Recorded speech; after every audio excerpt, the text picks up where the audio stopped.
She was mopping the lobby tiles when the CEO suddenly noticed her speaking Mandarin, Spanish, and French with native ease.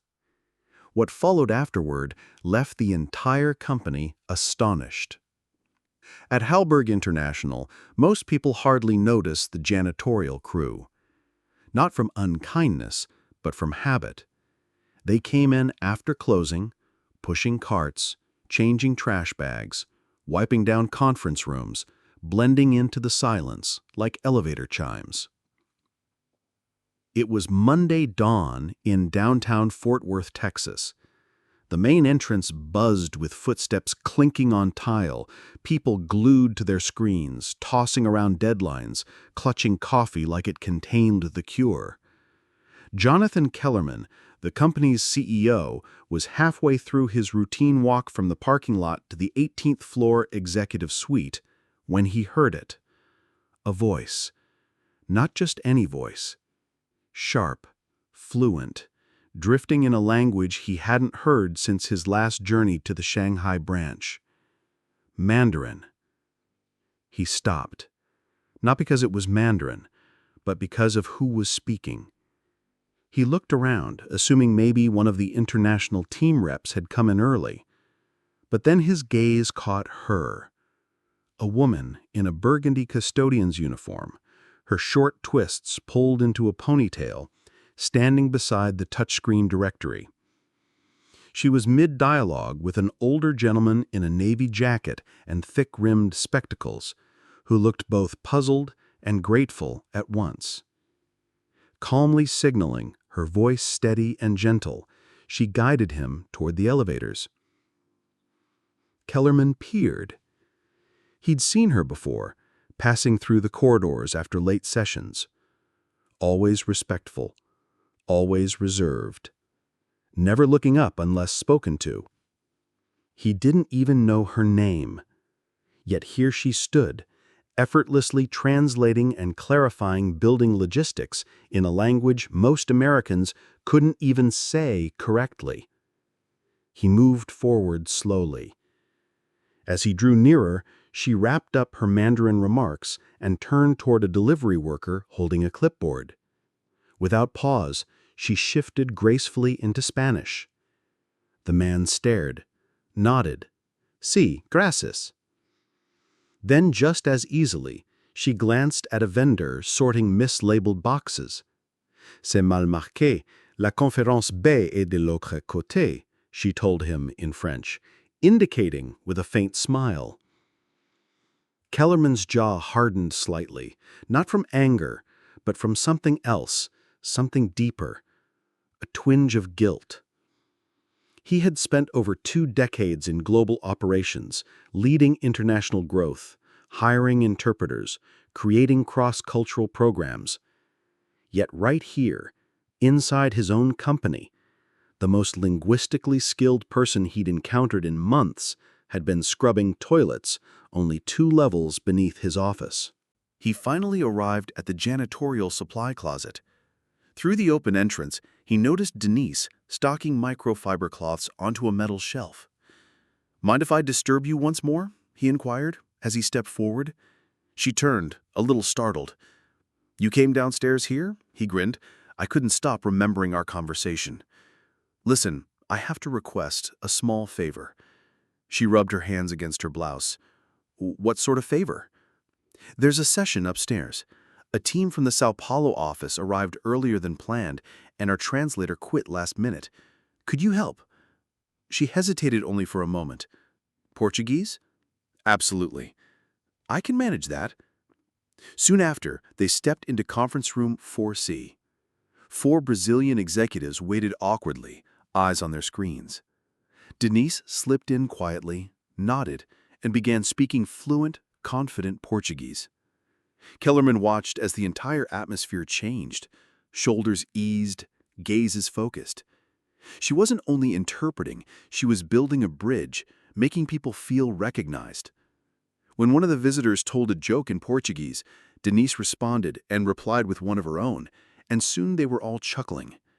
Kellerman couldn't understand a single word, but he grasped the connection. After 20 minutes, the meeting ended. One of the executives turned around towards him and said in English, "She's better than anyone we've collaborated with all year.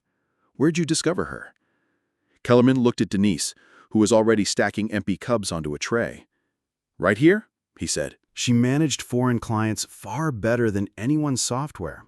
She corrected old mistranslations in agreements that had cost them profits for years. And she never showed off. She simply worked quietly, gracefully, beyond what anyone had imagined. On Monday, Denise was asked to a meeting with a Moroccan team. The company's North African growth had stalled for several months because of mistrust and miscommunication. She stepped into the room in a soft beige jacket, sat down at the desk, and introduced herself in fluent Moroccan dialect. The room transformed instantly. You could sense it. People leaned forward. They listened. Because when someone speaks your language, you don't just receive words, you hear respect. After the meeting, one Moroccan representative approached her quietly. He touched his heart softly, a traditional gesture of gratitude. "No one's ever done that before us," he said. "Not in our tongue. Not like this." Denise smiled. "You matter. That's everything." By midweek, Kellerman took another step. He renamed the company's primary training room, the one where new employees began orientation and where mid-level leaders hosted workshops. The sign outside was removed. In its spot, the Atwater Hall. No announcement, no gathering, just a quiet symbol, a shift that carried more meaning than flowers or cake ever could. That afternoon, Kellerman stood waiting as interns entered in. He heard one whisper, "Who's she?" A senior staffer responded, "She's the one who reminded this place that greatness doesn't always arrive wearing a suit." That same day, Denise received a sealed envelope on her table. No return label, just her name, handwritten in block script. Inside was a message. "I used to think I'd be invisible always, but today I stood taller because of you. Thank you." No signature, just evidence that people were watching, people who needed to trust in what was possible. Denise sat there reading at the words, throat tightening. She didn't weep. She didn't need to. That was the instant she realized this wasn't just a position. It was a gateway. But not every door stays unlocked without a struggle.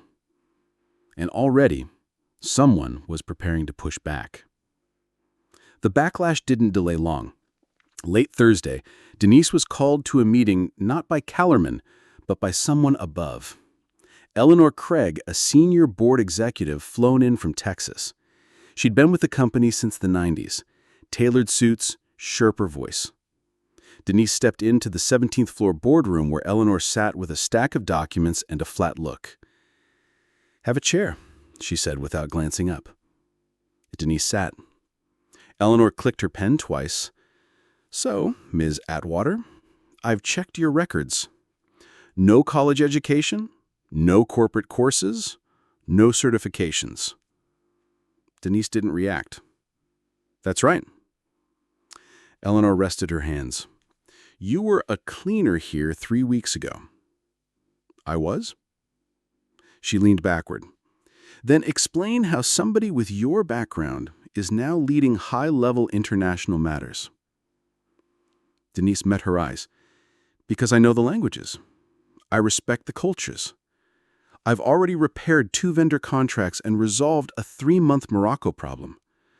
I also helped secure a verbal deal with our Brazilian allies that legal finalizes next week." Eleanor pursed her mouth. "So you believe this company should run on instinct and personality?" Denise smiled lightly. "No, ma'am. I think it should operate on results." Eleanor paused.